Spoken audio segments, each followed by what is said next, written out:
Welcome back to What's in Your Yard. We're going to look at one of the ones that's super common in your yard, white clover. Come on down. They're always on the ground. This is our white clover. Now again, just general reminder, clovers have 3 leaves in one stem. And then if you look at their blooms of the white clover, you'll see that they are white, and then when they get older over here, they'll start to fall down and have a little bit of pink or brown on them. Now if you notice, wait, do I have, look at that Klingon. I have a friend. Who is that? What is Who it? is that? What's on your plants? I don't know. It's a tiny caterpillar. We're gonna put him back down. We're gonna put him on the ground. Goodbye. Moving along, if you notice, these flowers, they're similar to our dandelions in that it's actually a bunch of tiny, tiny flowers. Each one of these is one small flower. Wow. So when you look at this one over here, when it gets older, the ones that have been pollinated fall down one by one. It's only the newest, youngest ones at the top. Somebody come pollinate them.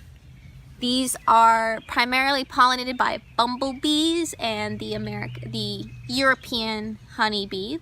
It was brought over from Europe as both food for bees and food for cattle.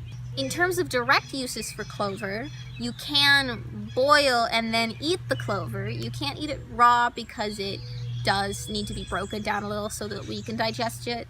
We don't have as strong stomachs as cows. And the other one is as a medicine. The shoots of the clover have been proven in an Indian study to alleviate intestinal parasites. Clover is a forage crop, meaning it is grown so that other animals can eat it as part of their diet. So most people don't grow clover to eat it themselves. They grow it to feed to chickens, cows, other grazers. And it is incredibly important in building up our soil. If you've ever heard of the terms cover crop or green manure, a lot of people plant clover over fields just before the winter. That way the fields are tucked safely beneath this blanket of clover. The roots can hold in that dirt and soil to prevent it from eroding, as well as be a nitrogen fixer. A nitrogen fixer is a plant that can make nitrogen available for other plants in the soil. So planting clover can actually keep your yard or your garden really lush and nutrient rich for other plants you're trying to grow. So it's an incredibly important plant. Right now we have some red clover growing in the garden to help our squash bed come back to life, but there's so many types out there. Feeds our sheep and cows and whatnot, keeps our soil healthy, keeps us healthy, and provides a tasty snack all at once. I think clover's pretty great. What types of clover have you seen, and do you ever use it in your garden?